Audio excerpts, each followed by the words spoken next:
అనేక ఆత్మలు నశించిపోతా ఉన్నాయి.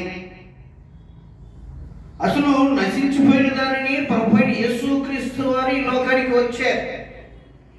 యేసు ప్రభు ఈ లోకానికి రావడానికి గల కారణం ఏంటంటే నశించిపోతున్నారు. ఏమిటి నశించిపోతుంది అని చూస్తే,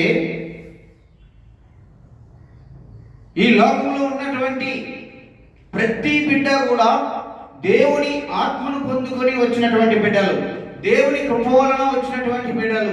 ప్రతి మనుషుడు కూడా దేవుని వలన ఏర్పాటు చేయబడినటువంటి వారందరూ కూడా ఇప్పుడు ఏమైపోయారంటే దేవునితో సహవాసం లేకుండా పోయింది, నశించిపోయింది.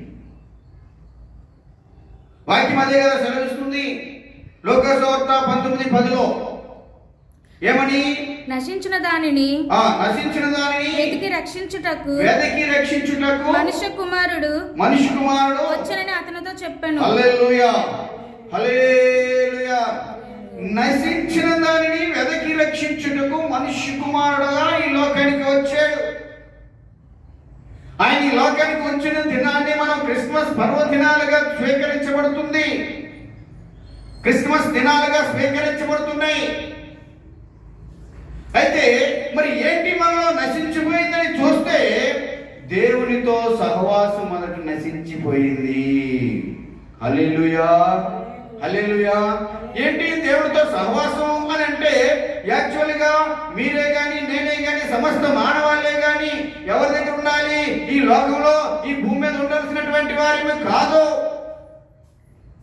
ఏదోను తోటలో ఉండవలసినటువంటి మనము, ఆయనతో కలిసి నడుస్తున్నటువంటి మనము, ఆయనతో కలిసి సహవాసం చేస్తున్నటువంటి మనము, అలనాడు మన పితరులైనటువంటి ఆదాము హవ్వలు ఆజ్ఞ అతిక్రమించిన కారణము చేత ఆయనతో ఉన్నటువంటి సహవాసము దూరమైపోవడానికి కారణమైంది. హల్లెలూయా, హల్లెలూయా. ఒకసారి చదవండి రోమీయులకు రాసిన పత్రిక 5:10. ఏలయనగా శత్రువులమై ఉండగా ఆయన కుమారుని మరణము ద్వారా మనము దేవునితో సమాధాన పరచబడిన ఎడల, హల్లెలూయా, మనం శత్రువులమైపోయాం. ఎవరికి? అపవాదికి కాదు, దేవుడికి శత్రువులమైపోయాం. ఆయనకి మనకి గొడవ వచ్చేసింది.